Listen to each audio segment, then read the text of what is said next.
Good evening, everyone. And on behalf of Bharatiya Vikas Trust Manipal, I welcome you all for this special webinar where we have guest speaker as Mr. Rajeev Chandrasekhar. And with Mr. Rajeev Chandrasekhar, we have Harish Hande ji.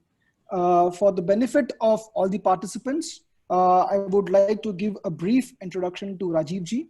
He is a third-term member of parliament, presently representing the state of Karnataka in the upper house Rajya Sabha from the BJP. He was a technology entrepreneur who started his career in Intel, Silicon Valley, USA. He was on the design team that designed the Intel 486 and Pentium microprocessor. On his return to India, he set up India's first and largest greenfield cellular telephony network. Post that, also he invested, backed and mentored many various startups. Presently, he is the member of Parliamentary Committee on Finance, Public Accounts Committee, and also an active member of the Joint Select Committee on Data Protection Bill 2019. Rajeev ji focuses on issues of governance and reforms, technology, national security, and issues concerning the state of Karnataka and Bengaluru. Again, a warm welcome to Rajeev ji. Also, I would like to give a brief introduction to Harish sir. Harish sir is the CEO of Selco Foundation and trustee of Bharatiya Vikas Trust, 2011 Raman Magsaysay Awardee winner. And the topic for today's discussion is the future of technology in building sustainable India. I again thank you all for joining, and over to you, Rajeev ji. Thank you very much. Thank you for having me, Harish ji, Amog, Bharat Vikas Trust.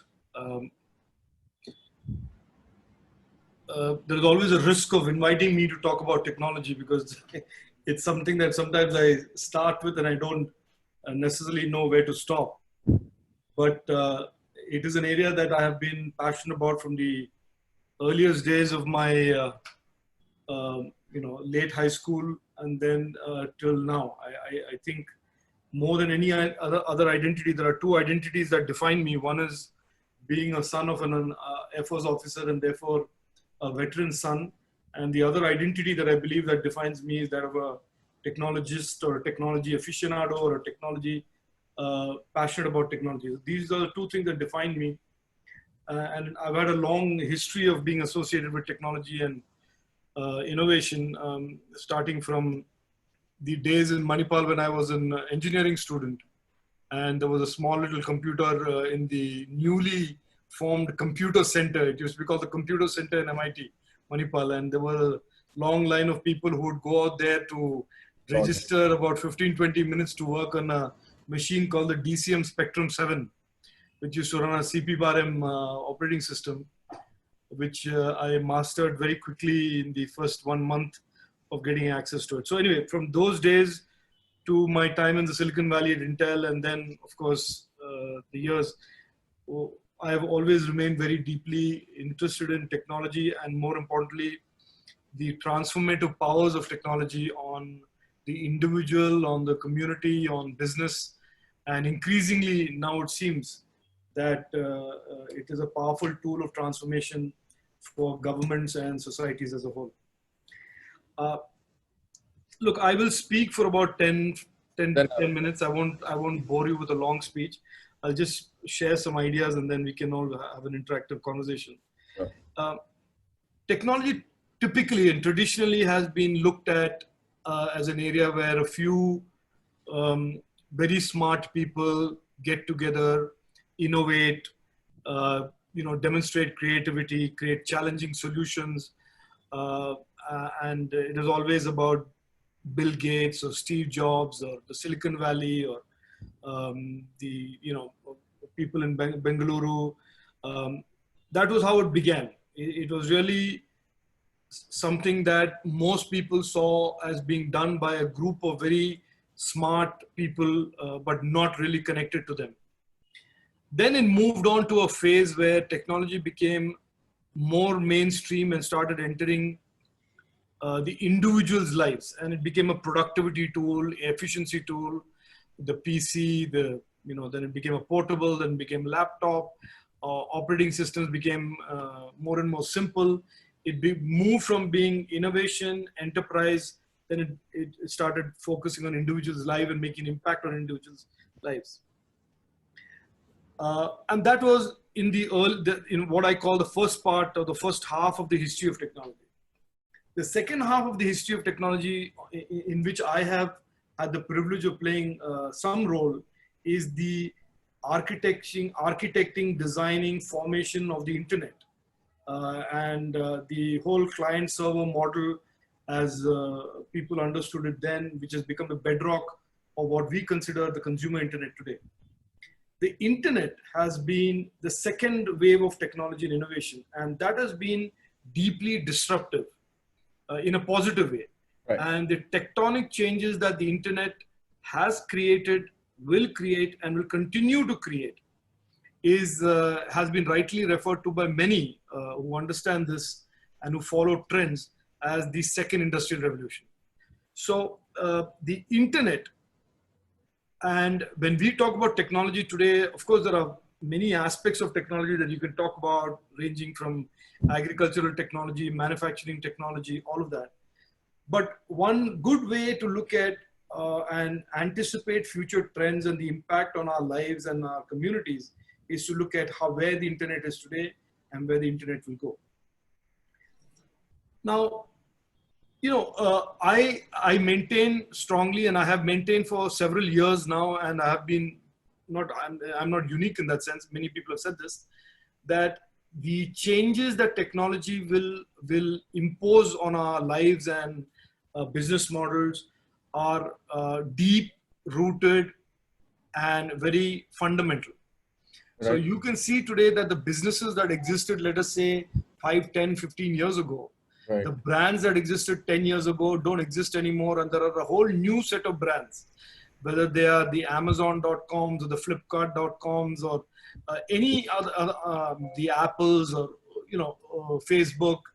Those are the foreign brands. And then in India, you have these new surging digital and technology brands. Right. These are all brands that represent a totally different model of business and therefore the economy. Right. And that is a trend that has started and in my opinion will continue for several decades and several years. And that I think a lot of us have understood, a lot of us have participated and sort of relate to, and it is not a new fact, even though I still believe that people still don't understand and are still underestimating. And COVID has in a sense brought that to bear, that that the internet will make almost certainly make the models of working, models that how individuals work, how businesses conduct themselves, and it will change this permanently. People think that life will come back to normal post-COVID, but there's a significant school of thought that says that post-COVID, there are going to be behavioral changes in business and in individuals that are going to be fairly permanent. Having said this, one of the things that people have not talked about enough, in my opinion, is the impact of technology on the poor and impact of technology on democracies like us as an overall unit of democracy. Everybody talks about technology. We talk about e-commerce, make it easy to buy food, easy to buy products, easy to book your tickets on an airline. And that is the conventional narrative and the conventional discourse around technology. Right. Making the life of a middle-class citizen, making the life of an entrepreneur, changing the life of an entrepreneur, changing the life of a middle-class citizen. What is not discussed enough, and I think it has started only in the last 5 years with Prime Minister Modi coming in and really practicing this, is the impact of technology on governance, on democracy, and on the lives of the poor. Right. And this is an area that I like to talk about more and more, because it is not an area that has been discussed enough. And I think as we understand it more and more, even the traditional opponents to technology and innovation will start embracing technology. Exactly. The biggest audience for technology in my mind in this country should be the poor. Absolutely. And ought to be the poor. Absolutely. And one of the classic examples of how technology has helped is how during COVID-19, the entire rural economy, the entire farmer community, the entire rural poor were able to get the benefits of the outreach from the government in an almost instantaneous manner and in an almost leak-proof manner through the JDY architecture that the Prime Minister had put into place in 2015. So technology, in my opinion, needs to be discussed more and more in the context of strengthening democracy, strengthening and creating transparency around the institutions of democracy, improving governance and the reach of governance, and improving the ability and the right of the poor to access government, access governance benefits in a manner that is absolutely fault-proof and in a predictable amount of time. And that is what, in my opinion, the next wave of technology in India should be focused on, which is to create more and more technology, embedding more and more technology into government and governance institutions. And I'll quickly summarize this into two buckets. One is the issue of the benefits that governments give to the poor and the poor are entitled to. And I want you to understand the scope of this. In the last decade, India has spent 100 lakh crores, if not more, 100 lakh crores, if not more, on the poor, on various schemes. And until 2015-16, bulk of the money spent used to be leaked out, corruption, you take the money. But it is only now in the recent 4 or 5 years, the actual benefits of that public spending is reaching the targeted citizen of India, which is the poor citizen of India. And that is completely to do with technology. It is telling the person on the other end that I can speak to my government and I can access my government without going through 5 layers of wheeler dealers or people who are middlemen, and I can talk to and plug in, log in, and get my benefits, have that benefit in my account, and that account is accessible by me through a mobile phone or through any other way to use as I deem fit. So one is the issue of technology and the benefits. The second very important thing in our country is the over the years, this dysfunctionality of our democracy, which is that people had begun becoming cynical about the process of politics. And so more and more people were either stepping out of politics or being indifferent to the process of voting by saying, anyway, we don't know who's a good politician. We don't know who's a good party. We don't know, they're all corrupt. We don't know how much money is being paid for votes. One of the things about technology is that it forces transparency on governments, government spending, on MPs, on MLAs, on chief ministers. I'm not saying we are there yet, but the process of creating a culture of transparency around governance, political leaders, public figures is being hastened by the advent of technology. Earlier, you would rely on 2 newspapers to tell you what is right and wrong. And today you have the entire internet for you to analyze and dissect whether it is me as a public servant or any other person, including Prime Minister Modi, about what he or she does and whether he or she is doing it right. So I will end by saying, I'll end this part by saying that technology is very, very important for India, and it is extremely important that we encourage the proliferation of technology into governments in more ways than one. I will make a quick last point before I end. One of the things about COVID is that it has opened our eyes, all our eyes, to the threat that China represents.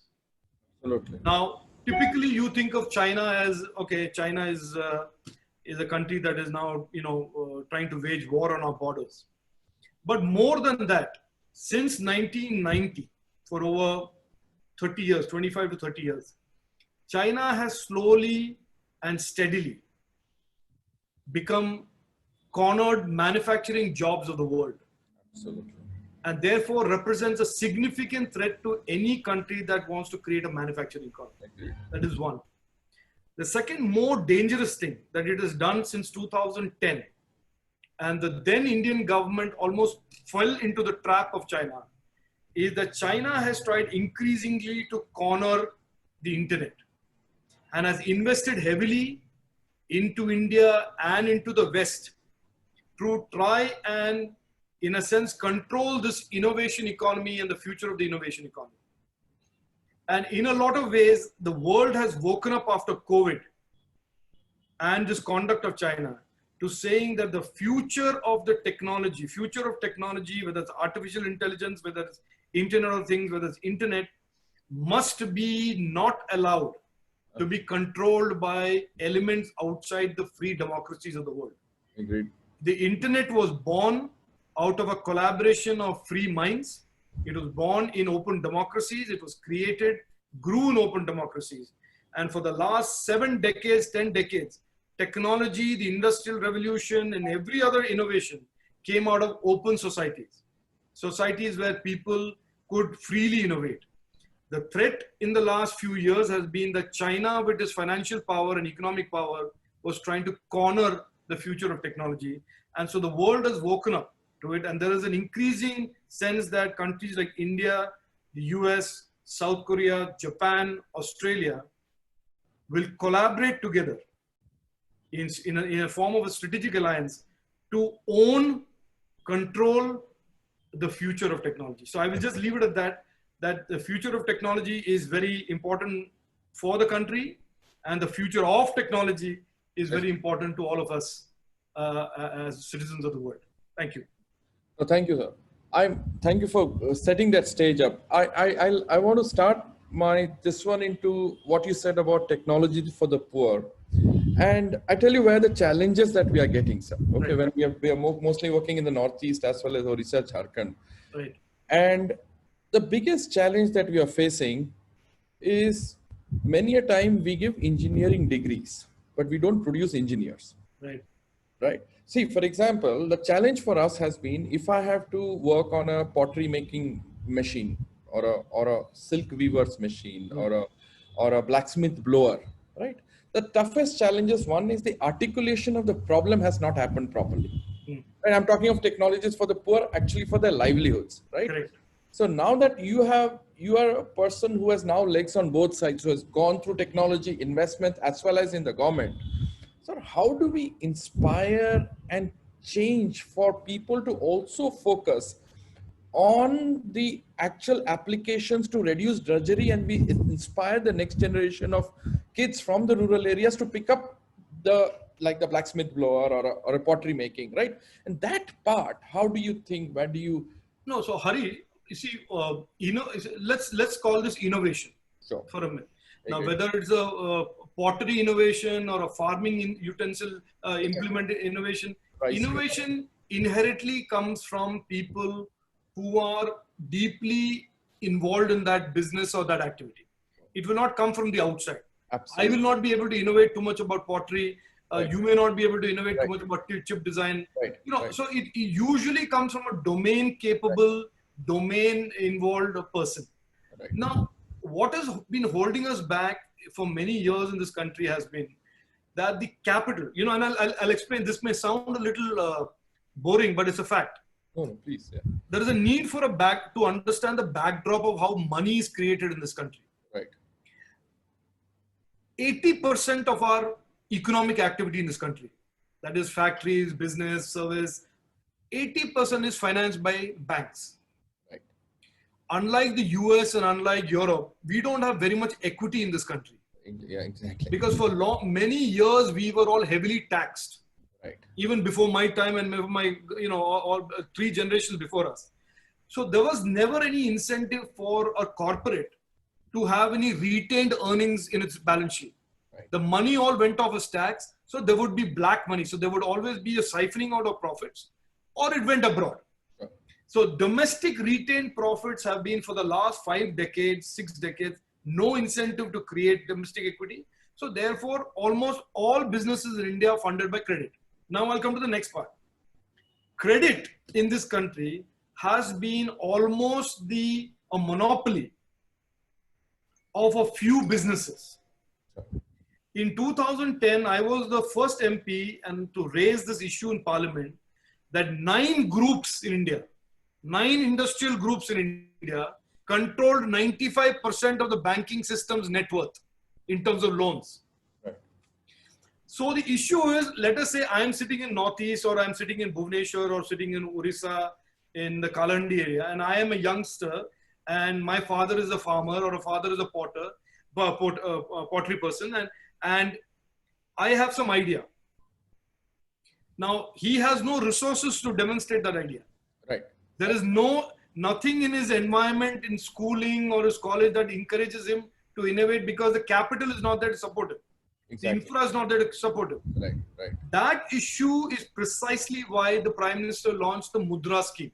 Right, exactly. So you have now capital available, which is almost like venture capital to one-man operations, one-person operations, etc. Right, right. So to answer your question, entrepreneurship is the answer. Exactly. A farmer is an entrepreneur, everybody is an entrepreneur, and they should treat themselves as an entrepreneur, and an entrepreneur's raw material is capital. Right. So if you look at the government's strategy so far, it is about making more and more people at that level, whether you're a farmer, whether you are an artisan, whether you are an one-man operation running a bicycle shop, you are getting available some credit. Absolutely. Okay. Now, number one. So that is the issue of capital. The second is the issue of skill. Now, I agree with you that the skill development, that we have launched, was a good recognition of a problem. But the solution, in my opinion, was not adequate enough. Right. That was, in my opinion, so far, and I've said it publicly, it's not a criticism, it is an analysis, that they were too rigid in the area that you were trying to do skilling in. Skilling in Orissa will be very different from skilling in Karnataka. Skilling in Karnataka will be very different from skilling requirements in Gujarat. So there is no point having a skilling sort of a architecture sitting in Delhi. Right. This should be skill development for Kalahandi in Orissa will be very different from skilling. So I think there is a need for the skill development model to evolve according to in line with what you said. The third is business. Right. I completely agree with you that there has been, in the last 3 decades, when I entered the job market as a young engineer from Manipal, when I graduated from Manipal, I joined a small software company in Delhi. I was getting paid $1,200, $1,400 a month. But the company, even though there were some 12 people, 13 people, ran me through a three-month program, 2.5-month program of training. Right. Where the company itself realized what skills I had, I realized what skills I can deliver. There is a period of allowing people to grow into areas that they are good at. Right. That increasingly very few companies do anymore. Right. What companies do is they want to hire and put the person on a job, right.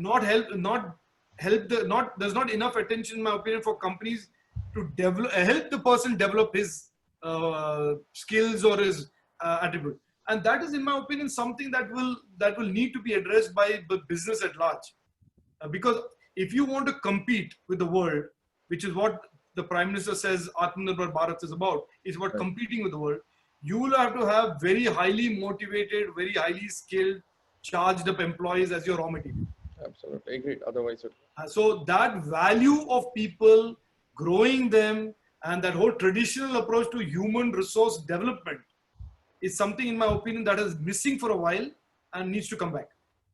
But on the same issue, what is when we picked up the Northeast, and we, for example, when you mentioned Kalahandi, we've been pushing work in Kalahandi purely and saying that you look at rice milling to pottery making to threshers to what is required for the area of Kalahandi, and then we are saying that the ideal place for incubating is the idea in the vocational schools. If you look at the German model and all that has been the vocational schools that have been the center of innovation in many ways, right?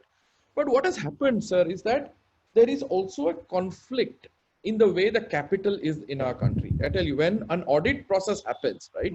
I'm telling you where, suppose, first of all, equity itself is a foreign term in many ways, right? Yes. Because proprietorship, partnership has been our bread and butter, and in terms of our rural businesses or individuals, right?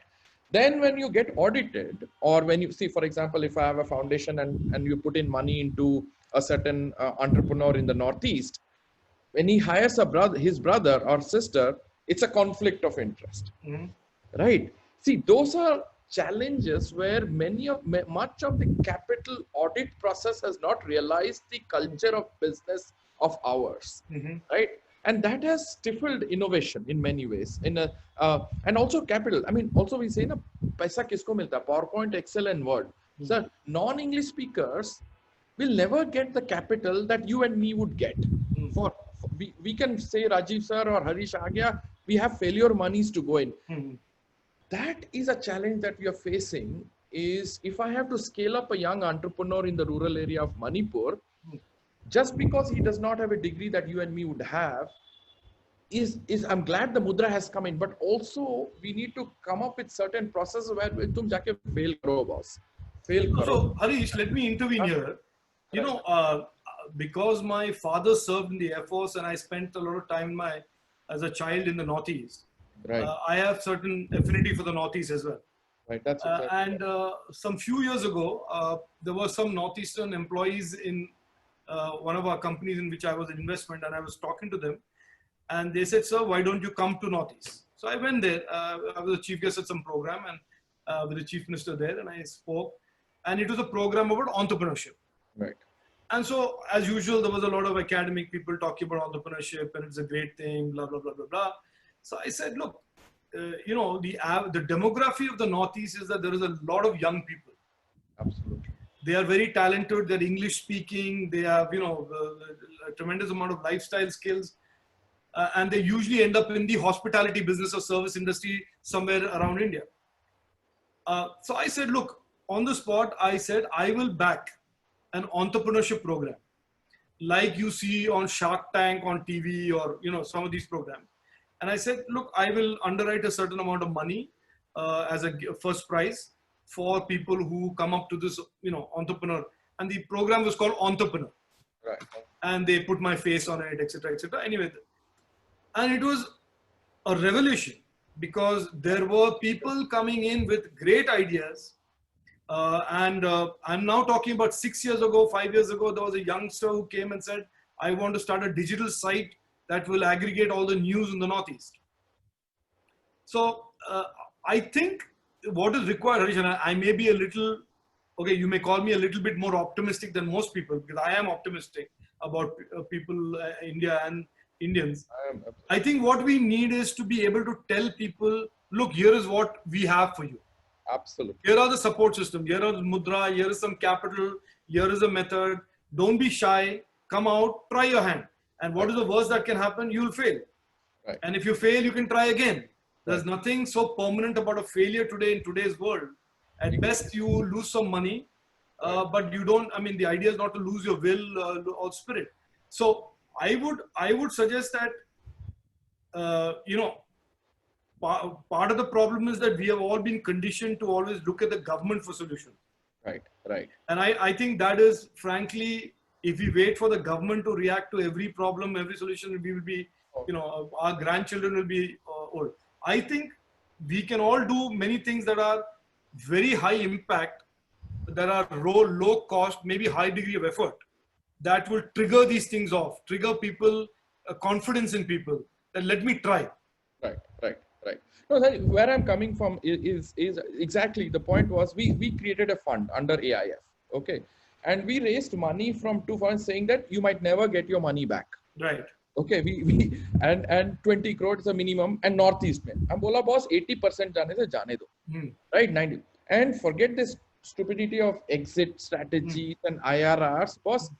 Google's biggest subsidy to Google is the internet, boss. If internet did not exist, Google would not have existed. Absolutely. Okay? Right. So it has made IRR on a common subsidies there.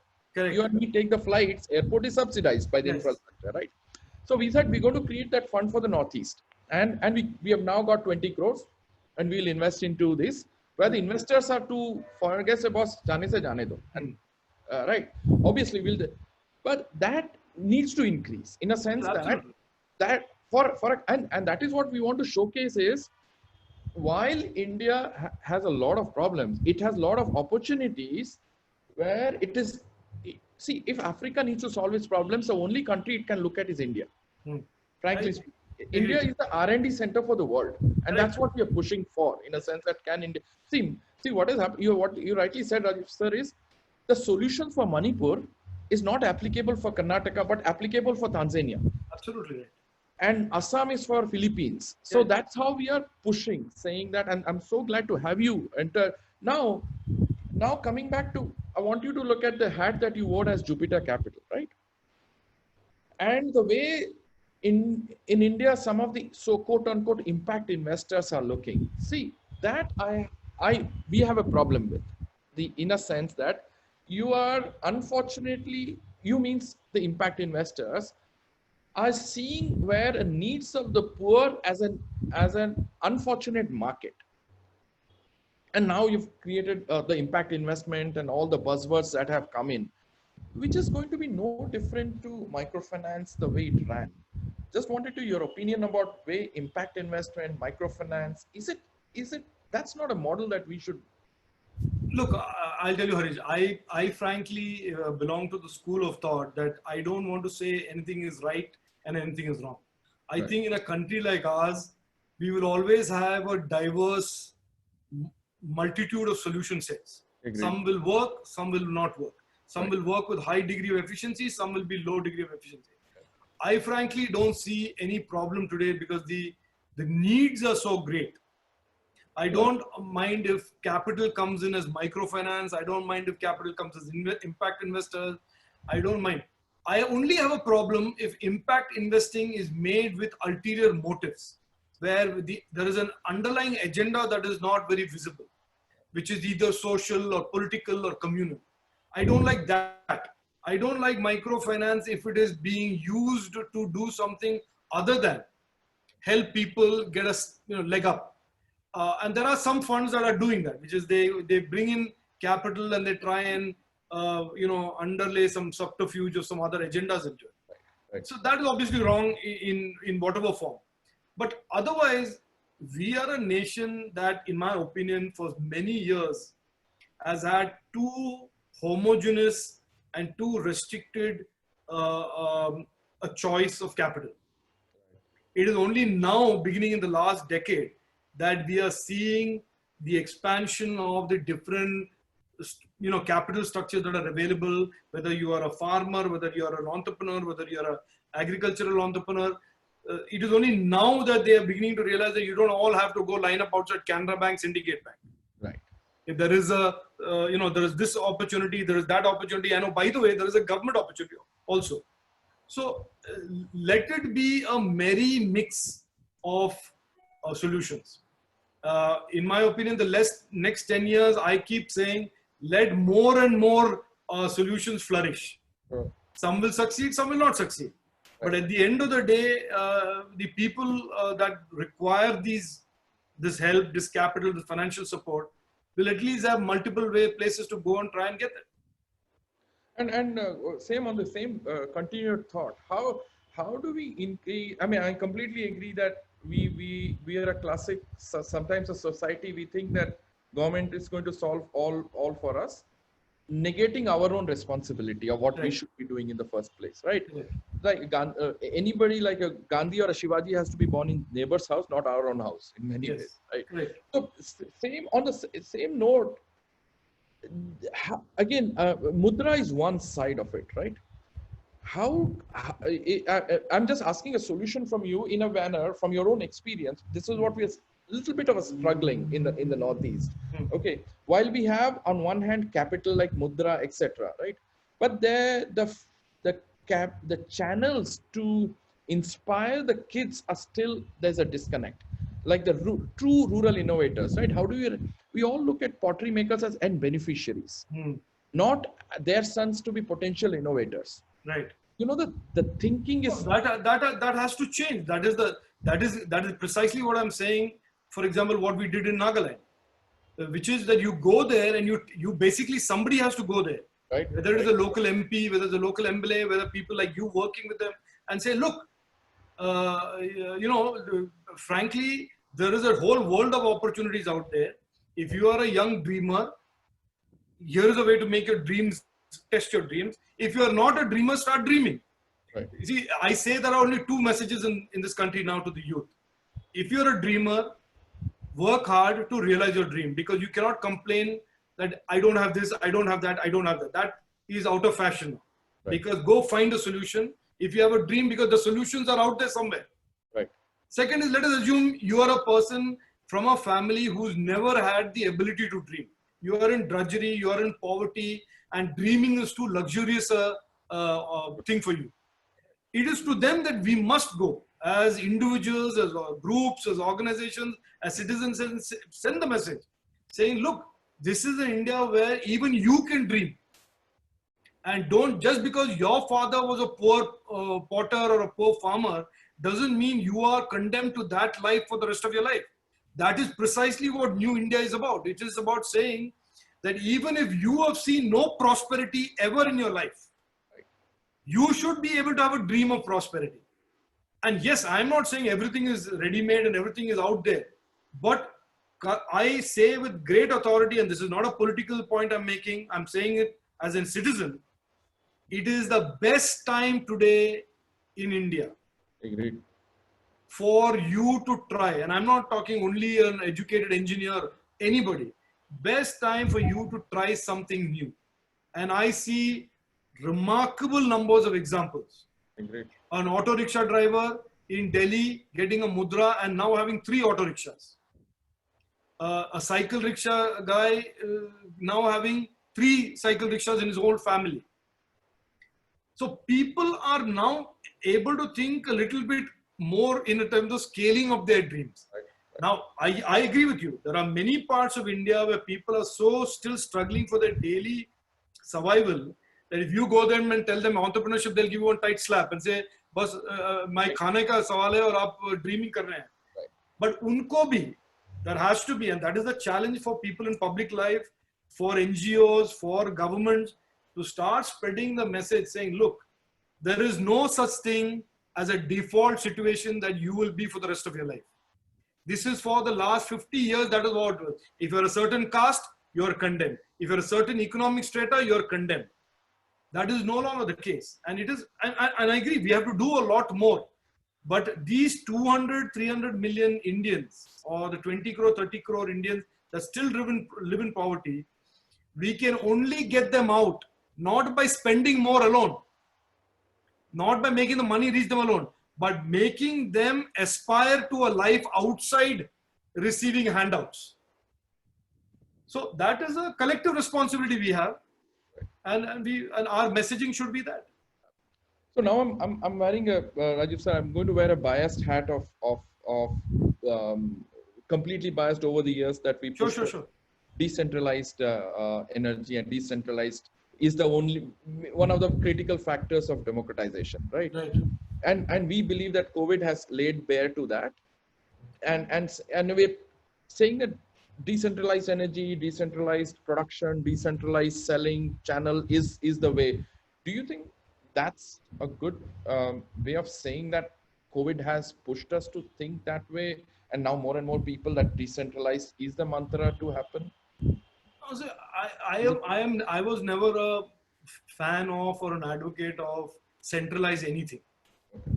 First of all, I don't believe Hubli should be, destiny of Hubli should be decided by Bangalore, or the destiny of Bangalore should be decided by Delhi. I don't believe in that. I strongly believe that India is a federal republic. We are, on one hand, we are a federal democracy. On the other hand, we are a whole number of caste communities with wide-ranging disparities and needs and aspirations that live together as Indians. And therefore, this one-shoe-fits-all model has never been the right thing, and it's only being used because some people over the years wanted to control it. Right. And control was what drove that model. Increasingly, prosperity, economic activity will be driven out of different pockets. I don't know if you heard, very famously, the Prime Minister very powerfully said a few months ago, even before COVID, that every district in this country yes, must export something. Right. Every district must produce something. Maybe that district is producing something and selling it to another district. Right. Can it actually? But effectively, that is the real India. That is, by the way, if you go back in heritage and if you're a fan of history, that is what India was. Absolutely, yes. Small villages, small communities that were self-sufficient, self-reliant, and had dignity of labor. They had dignity, economic dignity. They were never looking for handouts and saying, Delhi should give us money, Delhi should give us money, Delhi should give us money. So I think this kind of, and I don't want to use the word decentralized economic activity, I call it individual economic activity. Communities, it is what really India always was. It is the age-old traditions of India was about small communities of people that were economically strong, independent, and therefore could live a life of dignity without having to beg for anything. The only place that they needed to ally with others was an issue of security. Right. Okay, when there was a threat, etc., etc. So I think that is the way to go, Harish. And I don't think this has anything to do with COVID. I think COVID has made us, because all of us are sitting at home for so long, has made us ponder. Right. Where are we going? Is this the same economic model that we're going to continue? Because most of the principles of our economy have been borrowed from the West. We have forgotten who we are. The handicrafts. You know, Right. when the PM says, do toys, local toys, what is he saying? He's saying that this is what India was. Do handicrafts. Support your local artisans, because that local artisan will create a local economy. By making sure that those toys are used in urban centers, you will create a local economy in that village or in that district or in the taluka. So I think this is the future. This is the only way we can create a robust economy that is all through the country. Not that Delhi is prosperous, Mumbai is prosperous, Bangalore is prosperous, and everybody else has to live in abject need. So this is the model, I believe, that essentially economic prosperity, there should not be 6 or 7 centers, but it should be almost spread across the country in every community. See, just to anecdotally say, when there were a group of people from Sierra Leone who came in, okay, because Sierra Leone has the highest maternal deaths in the world per 100,000, 2% electrified. Okay. Had we shown them Karnataka, they would have gone back disappointed, telling Karnataka is too developed. Okay, so took them to Kalahandi, and where we had put up solar in a public health center and maternal. Suddenly they said, boss, if you can, Kalahandi is like us, they said. Correct. Right. Right. And suddenly they started looking at India as a center of solution. That diversity, what you just said, I agree with you. That is what we need. And again, how do we, again, I mean, it is sometimes that we had met in IIM, and I had my problem with some of the elite institutions, frankly speaking, is that they know what is a LIBOR rate in London. Yes, yes. But they do not know what is the DRI rate. No, and that is, Harish, that's what I'm saying. And I am strong. I will tell you this strongly, without any ambiguity, with no hesitation. We have, for the last 50 years, lived off borrowed ideas. These are not our ideas. We have lived off economic principles that are borrowed economic principles. We have forgotten actually with the base economic principles that work for India. And that is why we are playing constant catch up about how to deal with the poor. Right. Because we have created this lopsided model that we've inherited from New York. It's all fine in New York. It works in New York, but there's no poverty in the US, of the kind that we have. So it's all fine to say free market, this, banks can lend, equity will. In India, we need a much more, let us say, human face type of approach to capitalism. You need free markets, you need capitalism, you need enterprise, but you also need to take models to Kalahandi that are Kalahandi centric. The entrepreneurship models in Bangalore will not work in Kalahandi. There's no point saying skill development tailored for Bangalore we'll take to Kalahandi. Right. So that is absolutely correct. We need the basic principles to be common. Right. That we need prosperity in every community. We need every individual to have a legitimate, reasonable opportunity to claw his way out of poverty. Right. He should have the tools. Right. He should have the toolkit. He should have the financial ability. But beyond that, whether he becomes prosperous in pottery, whether he becomes prosperous in farming, whether he becomes prosperous in something else, that should be left to him to decide. Right. We should not tailor make our financing schemes to say we will only fund shoe repair, for example, or Right. something like that. No, I know we have some minutes left, but because I have you now, I'm going to blurt out all our things right now, Sure. Rajeev sir. See, what do you think about the concept of social contracting? And what I mean by social contracting is, if the government of Meghalaya or government of Odisha or Kalandi comes out with a tender to do an analysis of a certain area, or like, for example, what should be the development of this area, health, that anything of any area, right? The local think tanks always lose out in getting those contracts, right? If we truly have to build the base, both technology base, the knowledge base of the local areas, right?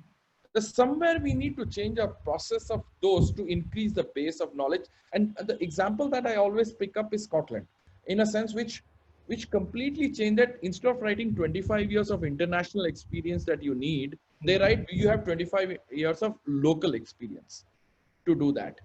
How, if we have to truly, how do you take to that if we have to change? No, I don't know this issue, so I can't pretend to answer this. But are you saying that, for example, if a government contract for social auditing or data collection is done, it is given to Ernst & Young or somebody like that, and not a local NGO? It's never a local one, right?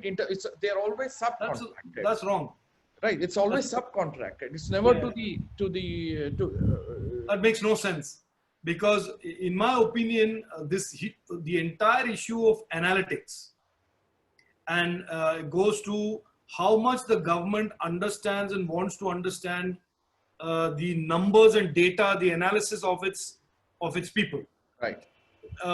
Historically in India, governance has been led intuition wise. Right. Nobody looks at, no minister or no public servant, including an IAS officer, looks at data before he architects a new scheme. Okay, if you say, let us say Mahatma Gandhi something scheme, it's usually done because it sounds good, it's politically catchy. It is not done with any great analysis. It is only in the last few years now there is a certain outcome orientation of every scheme.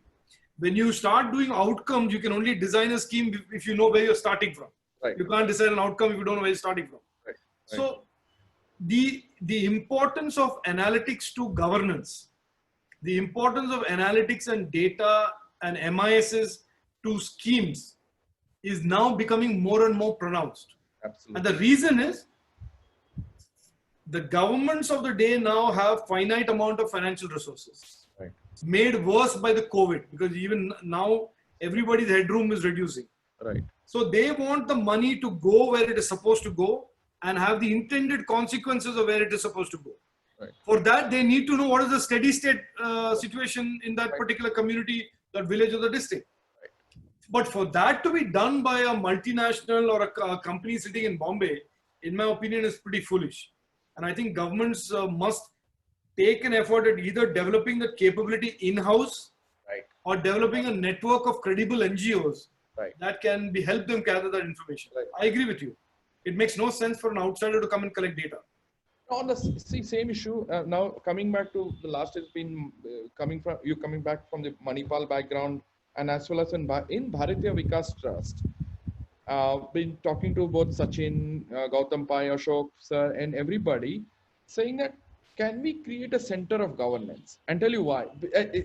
Because for example, when Hubli Dharwad BRT was being created, the transportation system, if somebody could actually lay out saying that the failures of Colombia, the success of Jakarta, the failures of Delhi, right?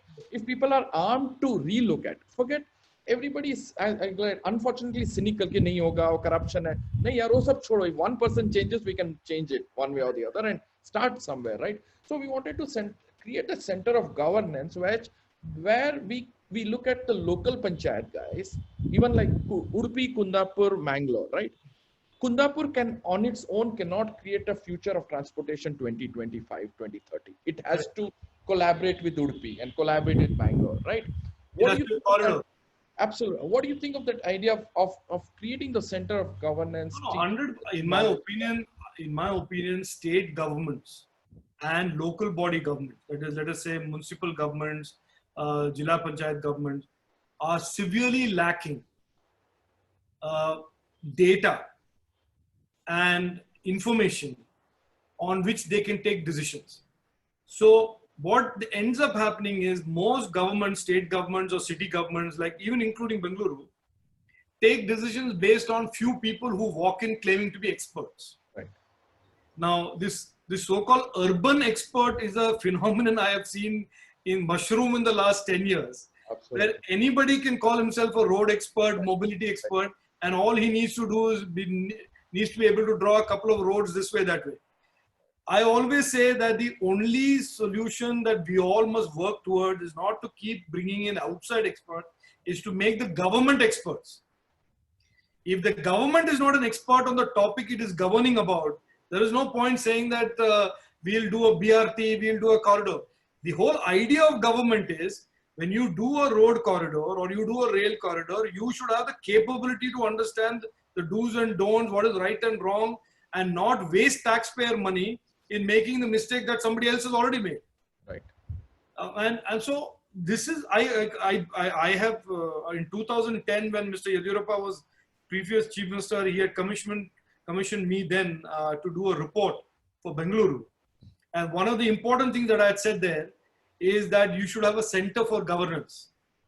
I had said that you need an institute for urban governance. And the Institute for Urban Governance is not just an institute. It is to create the capabilities of future government servants. Right. To be able to do projects that world-class citizens like us want. Right. We are all going to be, whether you like it or not, we are all going to be global citizens. Right. Because of the internet, we know how the Bangkok metro works. Right. We know how the Hong Kong metro works. Right. We know how the road system in London, Milan, Kuala Lumpur work. We all have a benchmark in our mind about how a road system should work. Right.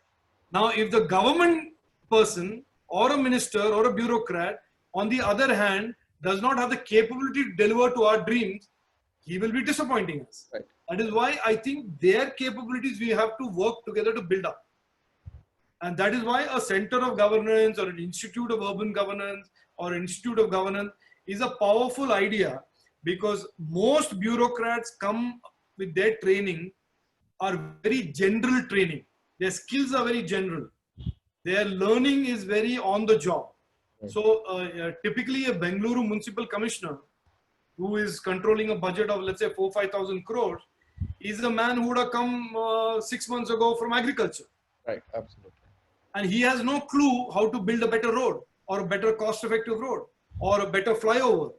So he is usually led, and a lot of we blame corruption for it.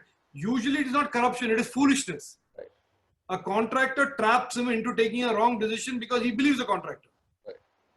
So I agree with you, Harish. I think we need a better, if we are becoming global standard citizens, we want our government and government servants to become global standard government. Right. And for that, a center of governance, an institute of governance, where knowledge is available for them to use, is absolutely a powerful idea. Oh, and now we have 4 more minutes. I'll come, but I will send you something, Rajeev sir, separately on the social contracting. Why I'm a little bugged with that. I'll tell you why. You send it to me. If there is something that the government of India can do, right, I know. I will take it up with the government. Oh, and also I know a lot of my friends will be unhappy about this. In the non-profit world, I tell you where. So, suppose I draw a triangle, Rajeev. Okay. Yes. Triangle of economic, like ABC. A comes from the rich class. Yes. Now, when I'm raising philanthropic money, I normally raise it from the A category. Okay. Right. Whether it is outside foundation or India foundation, right? From the rich people. Now, if I put solar on a public health center, right, okay, and I buy from X company, big company, because of the tendering process, it's lower. Right. I have taken the money from A and given it to A. Right. right? I'm actually not reducing the disparity using philanthropic capital. Right. Right. That's another piece that we wanted to work on, saying that how on the social contracting for the governments, also looking at social contracting. Well, we cannot impose on NGOs, but I said the best practice of an NGO is able to see where its money flowing from a, are you truly giving it to people below you? Moment you get above you, you're not helping the disparity to go down. Why you're looking at it. So I'll send you a couple of papers because we want to set those standards of philanthropic capital and government. But it's been a pleasure, sir, to be discussing with you. And any last comments and on No, Harish, thank you. No, thank you for the time and obviously a very interesting conversation. I think, you started by asking me to speak on technology, and I will continue to maintain that most of the challenges that you have put together today and posed to me are challenges that technology in itself may not be able to solve. But technology as an enabling tool in the hand of the government and government servants who are tasked with the job of solving those problems will be a powerful tool. So I think there is a lot. I will end with saying what I tell everybody who's an Indian who engages with me. I said, look, our aspiration is to become global level citizens. Absolutely. We want to be a global level nation. We want our per capita income to go up in a manner where more and more Indians come out of poverty and into a life of reasonable promise and prosperity. Right. So a lot has to be done for that. Technology being embedded in government to change the governance process Right. is a very, very important part of the solution set for achieving that goal. Oh, thank you so much. Thank It's you. been fun, but I will bug you on the social contracting, sir. You're very welcome. Yes, yes. Just one last comment and a question. If we're just 3 minutes left, Dr. S.V. Patil, how it would be if we take PPP model to local? Is it not better to include contributions such as Center for Governance to higher education institutions in the assessment rather unrealistic criteria of assessment? If your last comments on that, sir, if you can. No, look, I particularly, I believe in citizen government partnership. Now, whether it is a business government partnership, citizen government partnership, I think the fact is governments are here to serve the people. Governments are here to enable the lives of business becoming easier. So I'm a believer in PPP as a concept for whether it's for business or for governance. Where I don't like PPP is where the PPP is exploited by the private sector to disproportionately enrich themselves at the cost of taxpayers. So PPPs are good if managed properly, contracted properly. In terms of the other question, better to governance to higher education institution, the assessment. I'm not sure I understand the question. Otherwise, I would have answered it. It is better to include contributions such as Center for Governance. Okay, I think I understand. I think what Dr. Patil is suggesting is that instead of creating a separate Center for Governance, maybe higher education institutes as part of their own setup create these Center of Excellences for Governance and Public Policy, which is also a brilliant idea. In 2010, when I suggested the Institute of Urban Governance, I suggested that it be co-located with the Indian Institute of Science or Bangalore University. I did not mean a separate building. I meant like a Center of Excellence. It could be hosted by any other university or education institution. So I agree with Dr. Patil. Okay. Thank you. Thank you so much, Rajeev ji, Harish sir. It was great listening to you both. We seldom come across such politicians who are investors as well as entrepreneurs. It was great for us to hear from you. And also thank you all the participants for joining us. We will end the webinar here. Thank you very much. Thank you, Rajeev.